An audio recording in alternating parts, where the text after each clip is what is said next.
1500 খ্রিস্টাব্দে রাজা সাগর রায় ছিলেন এখানকার অধিপতি। রায় রাজবংশ প্রায় 200 বছর রাজত্ব করেছিল। তখন দীঘা নাম ছিল না। 1664 খ্রিস্টাব্দের ভ্যালেন্টিনের মানচিত্রে জায়গাটি নরিকুল নামে চিহ্নিত।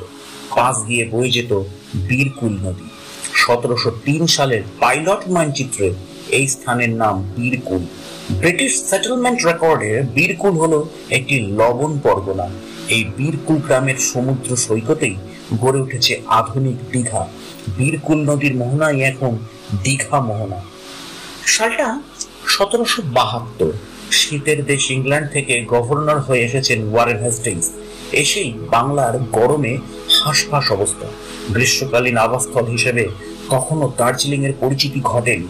সামুদ্রিক জলোচ্ছ্বাসে সাগর সঙ্গমে হিজলি নগরীর 9 মাইল এলাকা নিশ্চিহ্ন হয়ে গিয়েছে।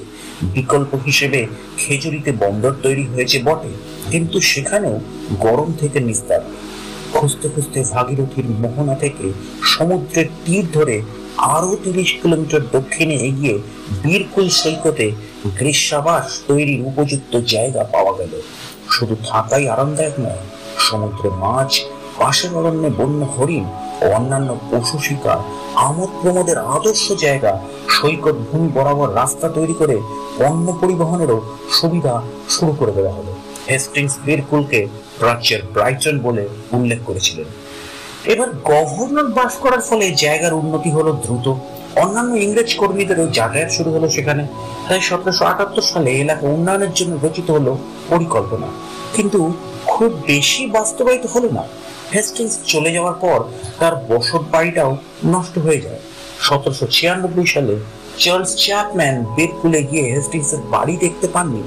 স্থানীয় বাসিন্দাদের জিজ্ঞাসা করায় তারা জায়গাটি দেখিয়ে দিয়েছিল। তারাও জায়গাটি ভালো লেগেছিল। তিনি এবং তার স্ত্রী পুরো গ্রীষ্মকালটাই সেখানে কাটিয়ে দিতেন। তিনি লেখেন, বীরকুলের সৈকতে পৃথিবীতে সবচেয়ে সুন্দর। যদি ভারতে থাকেন তবে পরের গ্রীষ্ম তিনি সেখানেই আসবেন। কিন্তু এরপর বীরকুলকে নিয়ে আলোচনা থেমে যায় প্রায় 100 বছর। 1852 সালে বেলি সাহেব বীরকুলে আসেন। তিনিও সৈকতের সৌন্দর্যে মুগ্ধ হয়ে যান।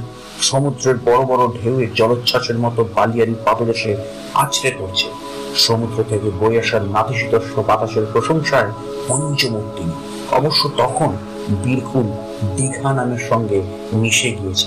কিন্তু এরপরও প্রায় 70 বছর দীঘা থেকে গেল আড়ালে। 1923 সালে মূলত লবণ ও মাছ ব্যবসার কারণে এক ব্যবসায়ী দীঘার উন্নয়নের জন্য সরকারের কাছে প্রস্তাব রাখেন, কিন্তু সে প্রস্তাবও ফলপ্রসূ হলো না। 1934 সালে মেদিনীপুরের জেলা শাসক দীঘার উন্নয়নের জন্য একটি বড় পরিকল্পনা রচনা করেন, সেটাও বাস্তবায়িত হয়নি। স্বাধীনতা লাভের পর তৎকালীন মুখ্যমন্ত্রী বাংলার রূপকার বিধানচন্দ্র রায়ের হাত ধরে দীঘা আবার প্রচারের আলোয় আসে। মূলত 3টি সম্ভাবনার জন্য দীঘা নিয়ে আলোচনা শুরু হয়। এক, ভাগীরথী নদীর নাব্যতা কমে আসায় কলকাতা বন্দরের বিকল্প বন্দর তৈরি। 2, সমুদ্রের নিচে প্রাকৃতিক গ্যাসের ভান্ডার। 3, পর্যটন শিল্পের বিকাশ। নানা সমীক্ষা অনুসন্ধানের পর প্রথম দুটি সম্ভাবনা অর্থাৎ বন্দর এবং প্রাকৃতিক গ্যাস, সেই দুটোই বাতিল হয়ে গেলেও তৃতীয় প্রস্তাব অর্থাৎ পর্যটন, সেটি কিন্তু হয়ে যায়। তারই ফলশ্রুতি আজকের এই রূপসী দীঘা। তো এই ছিল দীঘার আসল ইতিহাস। পরবর্তী আবারও অন্য কোনো ভিডিওতে অন্য কোনো ইনফরমেশন নিয়ে ফিরব। চ্যানেলের সাথে জুড়ে থাকুন। অবশ্যই চ্যানেলটি সাবস্ক্রাইব করে বেল আইকনের প্রথম অল নোটিফিকেশনটা প্রেস করে রাখুন। আজকে বিদায় দিন।